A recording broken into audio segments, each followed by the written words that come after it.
Hi ಎಲ್ರಿಗೂ ನಮಸ್ಕಾರ. ಈಗೇನು ವೀಡಿಯೋ ನೋಡ್ತೀರೋ ನೀವು, ಇದು ಕುರಿ ಸಾಕಾಣಿಕೆ. ಏನು ಕುರಿ ಸಾಕಾಣಿಕೆ ಮಾಡೋಕ್ಕೆ ನಿಮ್ಗೇನು ತುಂಬ ಜಾಗ ಬೇಕಾಗಿಲ್ಲ. ನಿಮಗೆ ಮನೆ ಹತ್ರ ಒಂದು 10 ಕತ್ತಿದ್ರೆ ಸಾಕು. 10x10 ಇದ್ದರೆ ನೀವು ಆರಾಮಾಗಿ ಒಂದು 12ರಿಂದ 15 ಕುರಿ ಅಥವಾ ಟಗರುಗಳನ್ನ ಸಾಕ್ಬೋದು. ಏನು ಅಂದರೆ ಇದು ಸುಮ್ಮನೆ ಟೈಮ್ ಪಾಸ್ ಆ್ಯಕ್ಟಿವಿಟಿ. ನಿಮಗೆ ಒಂದು 6 ತಿಂಗಳು ವರ್ಷಕ್ಕೆ ನಿಮಗೆ ಅದು ಕಟಾವಿಗೆ ಬರ್ತದೆ. ಅಂದರೆ ಏನು ರಿಸ್ಕ್ ಇಲ್ಲದಿರೋದು. ನೀವೇನು ಬೇರೆ ಕೆಲಸಗಳು ನಿಮಗೆ ಅಫೆಕ್ಟ್ ಆಗೋಲ್ಲ ಕುರಿ ಕೋಳಿ ಸಾಕಾಣಿಕೆ ಮಾಡೋದ್ರಿಂದ.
ನೋಡಿ, ನೀವು ಈ ಥರ ಮ್ಯಾಟ್ ಮೇಲೆ ಕುರಿ ಅಥವಾ ಟಗರನ್ನ ಸಾಕಾಣಿಕೆ ಮಾಡೋದ್ರಿಂದ ನೀವೇನು ಡೈಲಿ ತೊಪ್ಪೆ ಎತ್ತೋಂಥ ಅವಶ್ಯಕತೆ ಏನಿರಲ್ಲ, ಪಿಕ್ಕೆಗಳೆತ್ತೋಂಥ ಅವಶ್ಯಕತೆ.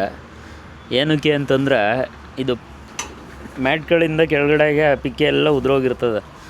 ನೀವು ಕುರಿ ಅಥವಾ ಇವನ್ನ ಕಟಾವು ಮಾಡ್ತಿರಲ್ಲ, ಆ ಟೈಮಲ್ಲಿ ನೀವು ಎತ್ಕೋಬೋದು. ನೋಡಿ, ಎಲ್ಲ ಕೆಳಗಡೆ ಬಿದ್ದಿರ್ತವೆ. ಒಳಗಡೆ ಕೋಳಿ ಸಾಕಾಣಿಕೆ ಬೇಕಾದರೂ ಮಾಡ್ಬೋದು.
ಇವಾಗೇನು ನೋಡ್ತಿದ್ದೀರಾ ಅದು ಬರೀ ಟಗರುಗಳಿಗೆ ಅಷ್ಟೇ.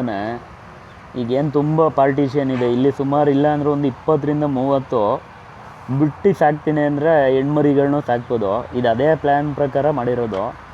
ಆ ಕಡೆ ಅಷ್ಟು ಏನಕ್ಕೆ ಅತ್ತಾಗಿ ಮುಖ ಮಾಡಿ ಟಗರುಗಳು ಕಟ್ಟಿದ್ದೀವಿ ಅಂತಂದರೆ, ಇವು ಹೆಣ್ಮರಿಗಳು ನೋಡಿದ್ರೆ ಅವು ಡೆವಲಪ್ ಆಗೋಲ್ಲ. ಅದಕ್ಕೆ ಆ ಕಡೆ ಸೈಡು ಫುಲ್ಲು ಹೊರ್ಗಡೆಯಿಂದ, ಅಂದರೆ ಒಳಗಡೆಗೆ ನಾವು ಸಿಗೋಕ್ಕಂದ್ರೆ ಸ್ವಲ್ಪ ರ್ಯಾಶ್ ಆಗಿಬಿಡ್ತವೆ ಬೆಳೀತಾ. ಹಂಗಾಗಿ ಇವಾಗ ಹೊರ್ಗಡೆಗೆ ಮುಖ ಮಾಡ್ಕೊಂಡು ಕಟ್ಟಿರೋದು. ನಾವೇನೇ ಇದ್ರೂ ಒಳಗಡೆಗೆ ಬರೋಲ್ಲ, ಹೊರ್ಗಡೆಯಿಂದನೇ ಅವಕ್ಕೆ ಫೀಡಿಂಗು ಮತ್ತೊಂದು ಎಲ್ಲ ಮಾಡೋದು. ಇನ್ನು ನೆಕ್ಸ್ಟ್ ಇದು ಹೆಣ್ಮರಿಗಳಿಗೋಸ್ಕರ ಮಾಡಿರೋದು. ಅವೇನು ಜಾಸ್ತಿ ಕಿತ್ತಾಡಲ್ಲ, ಅವು ಅನ್ಯೋನ್ಯತೆ ಚೆನ್ನಾಗಿರ್ತದೆ. ಮಧ್ಯೆ ಒಂದು ಪಾರ್ಟಿಷನ್ ಮಾಡಿ ಹೆಣ್ಮರಿಗಳು ಬಿಟ್ಬಿಟ್ರೆ ನೆಕ್ಸ್ಟ್ ವರ್ಷದಿಂದ ನಾವು ಅಂದರೆ ಟಗರುಗಳಿಗೆ ನಾವು ಬಂಡವಾಳ ಹಾಕೋ ಪರಿಸ್ಥಿತಿ ಇರೋಲ್ಲ. ಏನಕ್ಕೆ ಅಂತಂದರೆ ಇವೇ ಮರಿ ಹಾಕಿದ್ರೆ ನಮಗೆ ಅಲ್ಲಲ್ಲೇ ಸಿಗ್ತಾ ಹೋಯ್ತವೆ ಮರಿಗಳೆಲ್ಲ. ಆವಾಗ ಬಂಡವಾಳ ಹಾಕಿ ಸಾಕೋದು ತಪ್ತದೆ.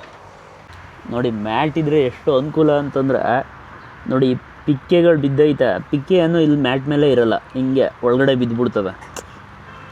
ಈಗ ನೋಡಿ ನಿಮಗೆ ಗೊತ್ತಾಯ್ತಾ ಇರ್ತದೆ. ಅಕಸ್ಮಾತ್ ಇದೇನಾದ್ರೂ ನೆಲದ ಮೇಲೆ ಇದ್ದಿದ್ರೆ ಇದೆಲ್ಲ ನಾವು ಡೈಲಿ ಬೆಳಗ್ಗೆ ಹೊತ್ತೆಲ್ಲ ಗುಡಿಸ್ಬೇಕು, ಮತ್ತು ಡೈಲಿ ಕೋರಬೇಕು. ಆಮೇಲೆ ಏನಾಯ್ತವೆ, ಟಗರುಗಳೆಲ್ಲ ವಿಪರೀತ ಗಲೀಜು ಮಾಡ್ಕೊತವೆ. ವಾರದಲ್ಲಿ 1 ದಿವಸ ಅಥವಾ 2 ದಿವಸ ತೊಳಿತಾ ಇರಬೇಕು. ಈ ಥರ ಮೇಂಟೆನೆನ್ಸು ತುಂಬ ಹೋಗ್ತದೆ. ಈಗ ನೋಡಿ ಮ್ಯಾಟು ನಿಮಗೆ ತೋರ್ಸೋಕ್ಕೆ ಸಲುವಾಗಿ ಇಷ್ಟು ಇಟ್ಟಿದ್ದೀವಿ. ಈಗ ನೋಡಿ ಹಿಂಗೆ ನೀವು ಕೆಳಗಡೆ ನೋಡಿ ಹೆಂಗೆ ಸ್ಟಾಕ್ ಆಗಿರ್ತದೆ. ಇದು 6 ತಿಂಗಳಲ್ಲ 1 ವರ್ಷ ಎತ್ತಿಲ್ಲ ಅಂದ್ರೂ ಏನಾಗಲ್ಲ. ನಿಮ್ಗೆ ಯಾವಾಗ ಬೇಕು ಅವಾಗ ಅಟ್ಟೆ ಟೈಮು ನೀವು ಮಾಡ್ಬೋದು. ಈಗ ನೋಡಿ ಮ್ಯಾಟು ಎಷ್ಟು ನೀಟಾಗೈತೆ, ಕುರಿ ಕಾಲುಗಳು ನೋಡಿ ಎಷ್ಟು ಆರಾಮಾಗಿ ನಿಂತವೆ, ಎಷ್ಟು ಕಂಫರ್ಟಬಲಾಗೈತೆ ಅನ್ನೋದನ್ನ. ಇವತ್ತಿನ ಕಾಲದಲ್ಲಿ ಹೆಂಗೆ ಅಂದರೆ ಓದಿರ್ತಾರೆ, ಯಾವನೊಬ್ಬನ ಹತ್ರ ಹೋಗಿ ಕೆಲಸ ಹುಡಿಕೊಂಡೆಲ್ಲ ಬೆಂಗಳೂರಿಗೆ ಮತ್ತೊಂದಕ್ಕೆಲ್ಲ ಹೋಗಿರ್ತಾರೆ. ಅಲ್ಲಿ ಬಾಡಿಗೆ ಕಟ್ಟೋಕ್ಕಾಗಲ್ಲ, ಪಿ ಜಿಲಿ ಇರೋಕ್ಕಾಗಲ್ಲ, ಪಿ ಜಿಲಿ ಇದ್ರೂ ಅವ್ರಿಗೆ ದುಡ್ಡು ಹೊಂದಿಸೋಕ್ಕಾಗಲ್ಲ, ಆಮೇಲೆ ಅಲ್ಲಿ ಊಟ ಅಡ್ಜಸ್ಟ್ ಆಗೋಲ್ಲ. ಈ ಥರ ನಾನಾ ರೀತಿ ಇರ್ತವೆ. ಫ್ಯಾಮಿಲಿ ಸ್ಯಾಕ್ರಿಫೈಸ್ ಮಾಡಬೇಕು.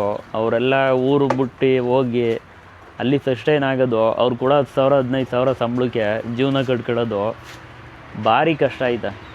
ಈಗ ನಾನು ಹೇಳೋಕ್ಕೇನು ಇಷ್ಟಪಡ್ತೀನಿ ಅಂತಂದರೆ, ನಿಮಗೆ ನಿಮ್ಮ ಮನೆ ಹತ್ರ ಏನು ಅವೈಲಬಿಲಿಟಿ ಇರ್ತದೆ ಅದನ್ನು ಯುಟಿಲೈಸ್ ಮಾಡ್ಕೊಂಡು ನೀವು ಒಂದು ಕುರಿ ಸಾಕಾಣಿಕೆನೋ, ಕೋಳಿ ಸಾಕಾಣಿಕೆನೋ, ಇಲ್ಲ ಒಂದು ಹೈನುಗಾರಿಕೆನೋ ಸುಮ್ಮನೆ ಒಂದು ಸಣ್ಣ ಮಟ್ಟದಲ್ಲಿ ಸ್ಟಾರ್ಟ್ ಮಾಡಿ. ನಿಮಗೆ ಆದಾಯದ ಮೂಲ ಅನ್ನೋದು ನಾನಾ ರೀತಿಯಿಂದ ಹುಡಿಕೊಂಡು ಬರ್ತದೆ.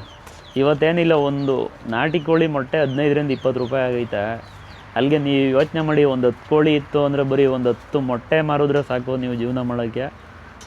ಅದ್ದೂರಿ ಜೀವನ ಅಂತಲ್ಲ, ಒಂದು ನಾರ್ಮಲಾಗಿ ಯಾರಿಗೂ ತಲೆ ಬಗ್ಗಿಸ್ತಾನೆ ಒಂದು ಸ್ವಾಭಿಮಾನದ ಜೀವನ ಮಾಡ್ಕೊಂಡು ಹೋಗ್ಬೋದು. ಏನಕ್ಕೆ ಈ ಮಾತು ಹೇಳ್ತೀನಿ ಅಂತಂದ್ರೆ, ಇವತ್ತೆಲ್ಲ ಡಿಗ್ರಿ ಇಂಜಿನಿಯರಿಂಗ್ ಮಾಡಿರ್ತೀರ, 15,000-20,000 ರೂಪಾಯಿಗೆ ಇನ್ನೊಬ್ಬನ ಹತ್ರ ಹೋಗಿ ಕೈ ಚಾಚಬೇಕಾಗೈತೆ. ಅಂಥ ಪರಿಸ್ಥಿತಿಗೆ ಇವತ್ತು ಸರ್ಕಾರಗಳೇ ಆಗಲಿ ಇನ್ನೊಂದೇ ಆಗಲಿ ಎಲ್ಲ ತಂದ್ಬಿಟ್ಟೈತೆ. ಯಾವುದೇ ರೀತಿ ಸ್ಟ್ಯಾಂಡರ್ಡ್ಗಳಿಲ್ಲ.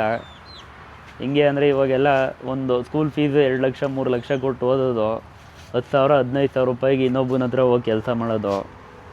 ಆ ಥಿಂಕಿಂಗ್ ವೇಯಿಂದ ಆಚೆ ಬಂದು ನೀವೇ ಸ್ವಂತವಾಗಿ ಏನಾದರೂ ಸ್ಟಾರ್ಟ್ ಮಾಡಿ. ಈ ಥರ ಒಂದು ಹೈನುಗಾರಿಕೆನೋ, ಕುರಿ ಕೋಳಿ ಮತ್ತೊಂದು ನಿಮ್ಗೆ ಯಾವ್ದು ಅನುಕೂಲ ಆಯ್ತದೆ ಸ್ಟಾರ್ಟ್ ಮಾಡಿ.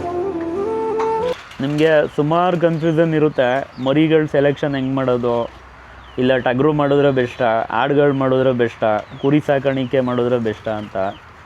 ನಿಮಗೆ ಇದರಲ್ಲಿ ನೀವು ಯಾವುದೇ ಸೆಲೆಕ್ಟ್ ಮಾಡಿ, ಅಂದರೆ ನಿಮ್ಮ ಖುಷಿಗೆ ನೀವು ಯಾವುದೇ ಮಾಡಿದ್ರೂ ಏನು ಲಾಸ್ ಏನಿಲ್ಲ. ನೀವು ಟಗರು ಸಾಕಿದ್ರೇನು ಅಂದ್ರೆ 6 ತಿಂಗಳು ವರ್ಷಕ್ಕೆ ಮಾರ್ಬೋದು. ಬಟ್ ಕುರಿ ಸಾಕಿದ್ರೇನು ಅಂತಂದರೆ ನಿಮಗೆ ಅದರಲ್ಲೇ ಬ್ರೀಡಿಂಗ್ ಪರ್ಪಸ್ ಆಯ್ತದೆ. ಏನು ಅಂದರೆ ಮರಿಗಳು ನಿಮಗೆ 6 ತಿಂಗ್ಳಿಗೆ ಸಿಗ್ತಾ ಇರ್ತವೆ. ಆ ಟೈಮಲ್ಲಿ ನೀವು ಬೇಕಾದರೆ ಮರಿಗಳು ಸೇಲ್ ಮಾಡಿ ಕುರಿಗಳನ್ನ ಇಟ್ಕೋಬೋದು. ಮರಿಗಳು ಇವತ್ತು ಕಮ್ಮಿ ಅಂದ್ರೂ ಒಂದು 8,000-12,000-13,000 ರೂಪಾಯಿ ಗಂಟನೂ 4 ತಿಂಗಳು ಮರಿಗಳು ಹೋಯ್ತವೆ. ಅದೇ ಟಗರು ಆದರೆ ನೀವು 13,000 ರೂಪಾಯಿಗೆ ಮರಿ ತಂದು ನೀವು ಒಂದು 6 ತಿಂಗಳು ಸಾಕಿದ್ರೆ ಬಕ್ರಿ ಟೈಮಲ್ಲಿ ಒಂದೊಂದು ಟಗರು 40,000-45,000 ರೂಪಾಯಿಗೂ ಮಾರ್ಬೋದು.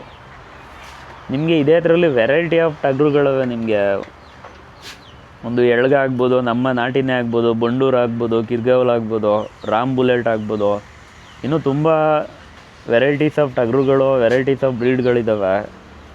ಅದು ನಿಮ್ಮ ಸೆಲೆಕ್ಷನ್, ನಿಮ್ಮ ಬಜೆಟು ಯಾವ ರೀತಿ ಇರ್ತದೆ ಅದ್ರ ಮೇಲೆ ಬಿಟ್ಟದ್ದು. ನಿಮಗೆ ಅವು ಮೇಯ್ತಾ ಇರ್ತವೆ, ಬೇಡ ಅಂದವು ತಿಂದ್ಬಿಟ್ಟು ಆರಾಮಾಗಿ ರೆಸ್ಟ್ ಮಾಡ್ತವೆ.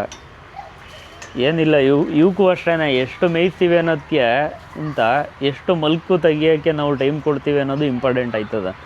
ಆಮೇಲೆ ಇದೆಲ್ಲ ಫಿಕ್ಸ್ಡ್ ಟೈಮಿಂಗ್ಸಲ್ಲಿ ಮಾಡ್ಬೋದು. ನೀವು ಹಿಂಗೆ ಮಾಡಬೇಕು, ಅದೇ ರೀತಿ ಮಾಡಬೇಕು, ನಾನು ಬೆಳಗ್ಗೆಯಿಂದ ಸಂಜೆ ಗಂಟನೂ ಇದ್ರ ಜೊತೆಲೇ ಇರಬೇಕು, ಆ ಥರ ಎಲ್ಲ ಏನಿರಲ್ಲ. ನಿಮ್ಗೆ ಯಾವಾಗ ಫ್ರೀ ಆಯ್ತದೆ ಅವಾಗ ಮೇವು ಹಾಕ್ಬಿಟ್ಟು ಹೋಗ್ಬಿಟ್ರೆ, ಇನ್ನು ಸಂಜೆ ಬಂದು ಇವಕ್ಕೆ ನೀರು ಕುಡಿಸಿ ಮತ್ತೆ ಮೇವು ತಿಂಡಿ ಹಾಕಿದ್ರೆ ಮುಗೀತು ಕೆಲಸ. ಅಂದರೆ ರಿಸ್ಕ್ ಇಲ್ಲದೇ ಯಾವುದೂ ಇಲ್ಲ. ನೀವು ಎಷ್ಟು ಫ್ರೀಯಾಗಿ ಮಾಡ್ಕೊತೀರಿ, ಎಷ್ಟು ಈಸಿ ಮೆಥಡಲ್ಲಿ ನೀವು ಕೆಲಸ ಮಾಡ್ತೀರಿ ಅನ್ನೋದು ಇಂಪಾರ್ಟೆಂಟ್ ಆಯ್ತದೆ. ಇವಕ್ಕೇನು ಬೇಕು, ಒಳ್ಳೆ ಫುಡ್ ಬೇಕು, ಒಳ್ಳೆ ತಿಂಡಿ ಬೇಕು. ಕಾಲಕ್ಕೆ ಇವಕ್ಕೆ ಮೆಡಿಷನ್ಗಳು ಮಾಡ್ಬೇಕು. ಮೆಡಿಷನ್ ಅಂತಂದರೆ ಏನು ಅಂದರೆ, ಏನಾದ್ರು ಆರೋಗ್ಯ ಕೆಟ್ಟಾಗ ಅದನ್ನೇನು ನೀವೇ ಆರಾಮಾಗಿ ಮಾಡ್ಕೋಬೋದು, ಏನು ತೊಂದರೆ ಏನಿರಲ್ಲ. ನಿಮಗೆ ಕುರಿ ಅಥವಾ ಟಗರುಗಳಿಗೆ ನೀವು ಸೆಡ್ಡೇನು ನಿರ್ಮಾಣ ಮಾಡ್ತಿರಲ್ಲ, ಇದೆಲ್ಲ ಒನ್ ಟೈಮ್ ಇನ್ವೆಸ್ಟ್ಮೆಂಟು. ನಿಮಗೇನು ತುಂಬ ಜಾಗನೂ ಬೇಕಾಗಿರಲ್ಲ. ಮತ್ತು ನಿಮಗೆ ಹೆಂಗೆ ಅಂದರೆ ಸೆಲೆಕ್ಷನ್ನು, ನೀವು ಒಂದು 10 ಟಗರು ಜೊತೆ ಒಂದು 4 ಹೆಣ್ಮರಿಗಳು ತಂದು ಮಾಡಿದ್ರೆ ನೆಕ್ಸ್ಟ್ ಸಲಿಯಿಂದ ನೀವು ಟಗರುಗಳಿಗೆ ಬಂಡವಾಳ ಹಾಕೋ ಥರನೇ ಇರೋಲ್ಲ. ಯಾಕಂದರೆ ಇಲ್ಲೇ ನಿಮಗೆ ಡೆವಲಪ್ ಆಯ್ತಾ ಇರ್ತವೆ. ನೆಕ್ಸ್ಟ್ ಅವೆಲ್ಲ 4 ಮರಿಗಳು ಹಾಕೋಕ್ಕೆ ಸ್ಟಾರ್ಟ್ ಮಾಡಿದ್ಮೇಲೆ 6 ತಿಂಗಳು ಒಂದೊಂದು ಮರಿ ಆಗ್ತವೆ. ನಿಮಗೆ ಸಖತ್ ಈಸಿ ಆಯ್ತದೆ. ಅವಾಗೆಲ್ಲ ನೆಕ್ಸ್ಟು ನೀವು ಬಂಡವಾಳ ಹಾಕೋಕ್ಕಿರಲ್ಲ ಮರಿಗಳಿಗೆ. ಈ ಥರ ನೀವು ಡಿಫ್ರೆಂಟಾಗಿ ಮಾಡ್ಕೊಂಡು ಹೋಗ್ಬೋದು. ನೀವು ಮನೆಯಲ್ಲಿ ಮಾಡೋಕ್ಕೆ ಸ್ಟಾರ್ಟ್ ಮಾಡಿಬಿಟ್ರೆ ಆಟೋಮೆಟಿಕ್ಕಾಗಿ ಆಡ ಈಗ್ಲೂ ಸೇರಿಸಿ ಮಾಡ್ತಾರೆ. ಅಷ್ಟೊಂದು ಈಸಿ ಈ ಕುರಿ ಸಾಕಾಣಿಕೆ. ಮತ್ತು ನಿಮಗೆ ಸುಮಾರು ಜನಕ್ಕೆ ಕನ್ಫ್ಯೂಷನ್ ಇರುತ್ತೆ, ಕುರಿ ಸಾಕಿದ್ರೆ ಬೆಸ್ಟಾ ಟಗರು ಸಾಕಿದ್ರೆ ಬೆಸ್ಟಾ ಅಂತ. ಆಮೇಲೆ ಟಗರುಗಳ ಸೆಲೆಕ್ಷನ್ ಎಲ್ಲ ಹೇಗೆ, ಯಾವ ರೀತಿ ಮಾರೋದು ಅಂತ. ಆದರೆ ನಾನು ಹೇಳೋಕ್ಕೆ ಬಯಸೋದೇನು ಅಂತಂದರೆ, ನಿಮಗೆ ಯಾವುದ್ರ ರೇಟ್ ಬೇಕಾದರೂ ಕಮ್ಮಿ ಆಗ್ಬೋದು, ಚಿನ್ನದ ರೇಟ್ ಬೇಕಾದರೂ ಕಮ್ಮಿ ಆಗ್ಬೋದು, ಆದರೆ ಇವ್ರ ಮಟನ್ ರೇಟ್ ಮಾತ್ರ ಯಾವ ಕಾಲಕ್ಕೂ ಕಮ್ಮಿ ಆಗೋಲ್ಲ. ಫಸ್ಟು ಬರೀ ಮಟನ್ ಅಂತಂದರೆ ಗೌಡ್ರು ಅಷ್ಟೇ ತಿಂತಿದ್ರು. ಆವಾಗ ಈಗ ಹಂಗಲ್ಲ, ಎಲ್ಲಿಂದೋ ಬಂದಿರ್ತಾರೆ ಎಲ್ಲರೂ ಯಾವಾಗ ಎಲ್ಲ ಜನಗಳು ತಿನ್ನೋಕ್ಕೆ ಸ್ಟಾರ್ಟ್ ಮಾಡಿದ್ರು, ಇವತ್ತು ಮಟನ್ನು 1 kg 800 850 ರೂಪಾಯಿ ಆಗೈತೆ ನಿಮ್ಗೆ. ಹಂಗಾಗಿ ಇದು ಯಾವತ್ತಿದ್ರೂ ನಿಮಗೆ kg ಅಂದರೆ ಕುರಿ ಕೊಬ್ದಷ್ಟು ಇವ್ರಿಗೆ ಲಾಭ, ಸಾಕಿರೋನಿಗೆ ಲಾಭ ಅಂತಾರಲ್ಲ, ಹಂಗೆ ನೀವೆಷ್ಟು ಚೆನ್ನಾಗಿ ಸಾಕ್ತೀರಾ ಅಷ್ಟು ನಿಮಗೆ ಲಾಭ. ಅಂದರೆ kgಗೆ ಹೋಯ್ತಾ ಇರ್ತದೆ ನಿಮಗೆ ಬೆಳವಣಿಗೆ. ಅಂದರೆ ನಾವು ಇಲ್ಲಿ ಸಾಕೋದೆಲ್ಲ ಕುರಿ ಸಾಕಾಣಿಕೆನ ಬಕ್ರೀದ್ ಪರ್ಪಸ್ಗೆ ಅಂತಲೇ ಸಾಕೋದು. ಏನಕ್ಕೆ ಅಂದರೆ ಆ ಟೈಮಲ್ಲಿ ಬಕ್ರೀದ್ ಟೈಮಲ್ಲಿ ಚೆನ್ನಾಗಿತ್ತು, ಚೆನ್ನಾಗಿ ಸಾಕಿತ್ತು ಅಂದರೆ ಹೇಳ್ದಷ್ಟು ದುಡ್ಡು ಕೊಟ್ಬಿಟ್ಟು ಮರಿಗಳನ್ನ ತಗೊಂಡೋಗ್ತಾರೆ ಅಂದ್ಬಿಟ್ಟು ಟಗರುಗಳನ್ನ ಸಾಕೋದು. ನಿಮಗೆ ಇದೇ ರೀತಿ ಹೈನುಗಾರಿಕೆ ಆಗಲಿ ವ್ಯವಸಾಯದ್ದೇ ಆಗಲಿ ಯಾವುದೇ ರೀತಿ ಕಂಟೆಂಟ್ಗಳಿಗೆ ಈ DMK ಕನ್ನಡಿಗ ಚಾನಲ್ನ ಸಬ್ಸ್ಕ್ರೈಬ್ ಮಾಡ್ಕೊಳ್ಳಿ. ಪದೇ ಪದೇ ಬಂದು ವೀಡಿಯೋಗಳನ್ನ ಅಪ್ಲೋಡ್ ಮಾಡ್ತಿರ್ತೀನಿ. ನಿಮಗೆ ಯೂಸ್ಫುಲ್ ಅನಿಸಿದ್ರೆ ಈ ವಿಡಿಯೋಸ್ನ ಶೇರ್ ಮಾಡಿ.